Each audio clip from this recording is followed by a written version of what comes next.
Olá pessoal, tudo bem? Aqui é o professor Roberto. Vamos dar continuidade à nossa aula, agora para sistemas mecânicos de rotação. Bem como a gente tinha visto para o sistema mecânico de translação, a gente tem um procedimento de dois passos, né? Então a gente vai fazer a primeira desenhar o diagrama de corpo livre, né? E depois aplicar a segunda lei de Newton, né? Então modelos matemáticos de sistemas mecânicos de rotação podem ser determinados por um simples procedimento de dois passos, né? Primeiro, desenhe um diagrama de corpo livre com todos os torques para cada momento de inércia. Então aqui em vez de ser as forças, né, vão ser os torques, e em vez de ser a massa vai ser para cada momento de inércia, né, que a gente tiver. Tá? Então um momento de inércia para massa, torque para força, né, o equivalente aí. Lembre-se de aplicar a terceira lei de Newton aos torques iguais e contrários, aí, né, ação e reação. Aplique a segunda lei de Newton em cada elemento de inércia, né? Atenção aos sinais, né? Para fazer o somatório, né? Então, o somatório de torque é igual a J, né? Que é o momento de inércia, vezes θ 2 pontos, né?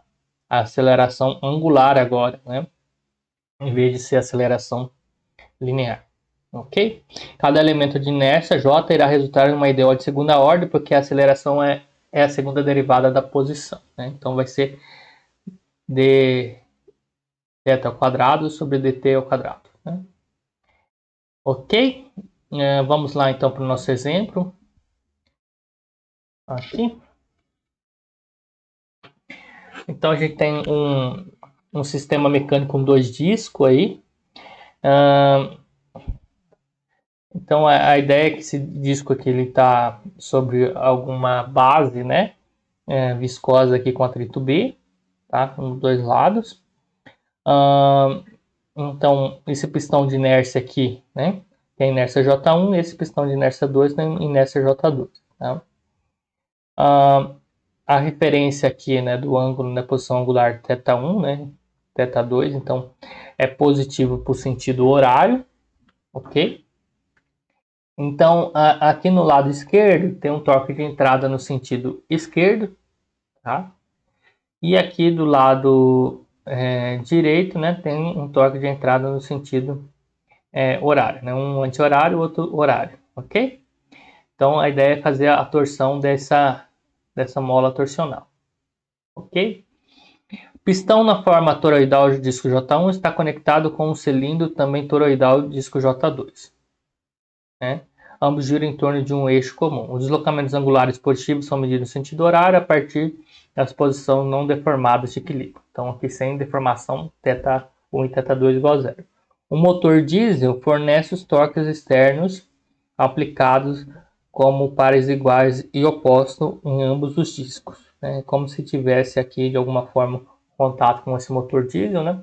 E esse torque de entrada aqui dos dois sentidos estivesse sendo transmitido a eles, ok? Muito bem, então o primeiro passo lá, lembrando que a gente tem que fazer é fazer o diagrama de corpo livre, né? Que é exatamente o que ele faz aqui, ó, né? Então ele desenhou aqui, né, os discos que vale a pena, né, a gente representar. Lembrando que a referência aqui é sempre bom pôr a referência aqui também no desenho, tá? Ele foi colocado aqui. Deixa eu colocar aqui para vocês, só para a gente lembrar que positivo é no sentido horário dos dois, né? Aqui, né? Eu poderia fazer um desenho mais assim, né? Como positivo. Muito bem. Fazendo então, lembrando que o sentido horário é dessa forma. Vou apagar um aqui. O que a gente tem que saber aqui? Primeiro, o torque de entrada a gente poderia estar representando da mesma forma, né? Já foi dado lá, então a gente não precisa se preocupar. Aqui, pessoal, aquela ideia, aqui tem um movimento relativo, tá? Entre os dois discos, né?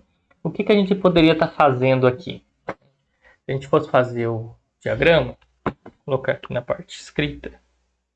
Então, uma forma da gente pensar aqui, né, para tentar não cometer erros, né? Vou desenhar os dois discos aqui. Então, teoricamente, a gente saberia aqui, né, no sentido de rotação aqui positivo, né, aqui e aqui também, né? Então, os dois positivos. Teremos o torque de entrada, né? Um no sentido e no outro. Então, torque de entrada. E aí a gente poderia fazer, aqui vai ter o movimento relativo entre os dois, né? Então, como que a gente poderia fazer? Então, a gente poderia primeiro considerar, né, o disco J1, né, com inércia J1, e aí a gente faz de forma que a gente, aquela ideia, né? Se eu girar isso aqui no sentido, né? Se eu girar isso aqui no sentido, né, da referência, né? A gente vai ter uma força contrária aqui, ó, né, de reação, tá?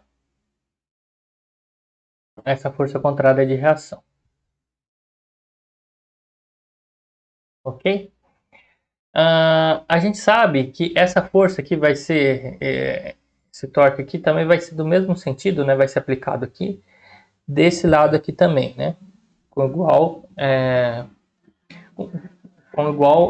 valor, né? De torque, né? Então a gente já pode representar ele no outro sentido, tá? Fazendo assim, pessoal, a gente já vai ter já essa força aqui, ó, que a gente vai escrever ela, seria K vezes θ se fosse somente 1, né? Mas aqui a gente vai ter o deslocamento angular não vai ser só de θ1, vai ser de θ1 menos θ2, né? θ1 menos θ2, tá? Então a força, o torque aqui relativo, né, de reação, vai ser kθ1 menos θ2. Aqui, pessoal, se utilizou como referência, né, o momento de inércia J1, ok?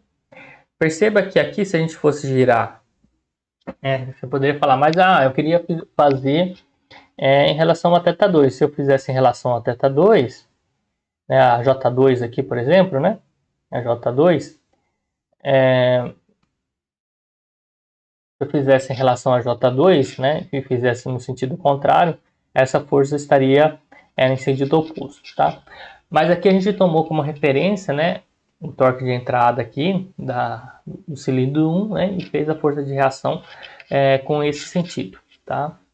Então essa é uma forma de fazer. Bom, então aqui, de certo modo, essa força de reação relativa está com esse sentido, tá? Se fosse ao contrário, a gente poderia fazer aqui θ2 menos θ1, tá? Essa opção aí também é válida de fazer, tá, pessoal? Só que aqui a gente acabou adotando essa referência, o exemplo, né? Então poderia ser tanto no sentido, tanto no outro aqui, que eu acho que não faria diferença lógica, que feito determinado aí qual que era para ser maior, né? Se fosse θ1 menos θ2, ou θ2 menos θ1, tá? Então aqui foi feito com θ1 menos θ2, esclarecendo aqui porque que é K θ1 menos θ2. E aqui é o deslocamento relativo, né, angular, ok? Bom, falta agora, pessoal, além dessa força de reação, a gente fez aqui, né, da primeira, se eu fizer aqui, além da força de reação da mola relativa, eu vou ter também do atrito, né? Então, nesse sentido, vai ter mais uma força aqui, ó, que vai se opor, né? Mais um torque, não é? Mais um torque de reação referente a B, né? Agora sim, θ1 ponto, né? B θ1 ponto. E aqui na mesma coisa, né? Nesse sentido aqui, então vai ter um torque de reação aqui, ó, B θ2 ponto, ok? Por causa do atrito aqui viscoso de ambos, tá? Então tá batendo aqui o sinal, tá? Só esse aqui que é do relativo que tem que tomar cuidado, então você vai ter que adotar qual que você vai considerar, né? Maior aqui, no caso considerou maior θ1, então fez aqui esse aqui ao contrário a referência, né?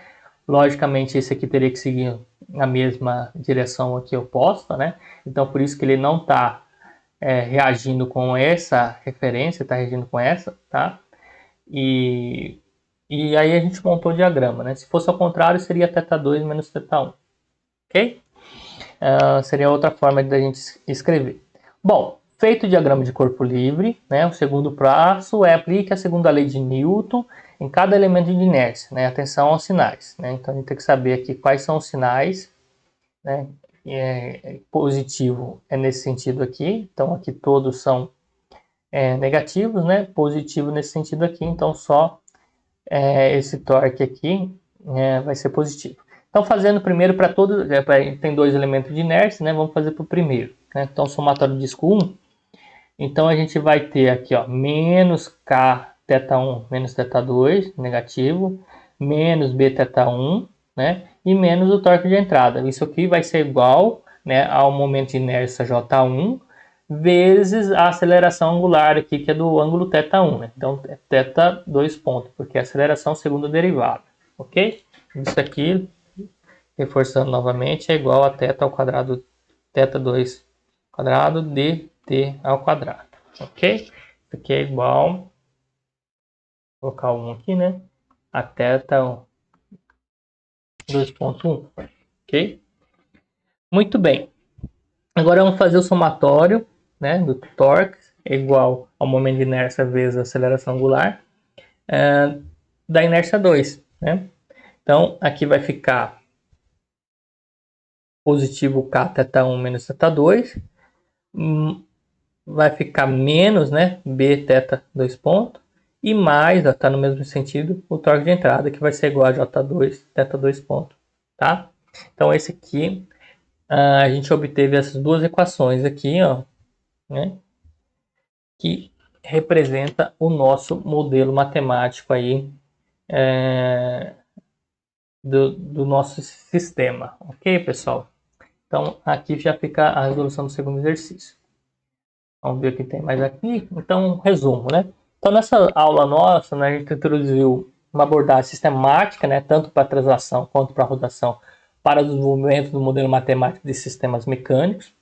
Inicialmente foram apresentadas leis físicas para os elementos de inércia, rigidez e dissipação de energia.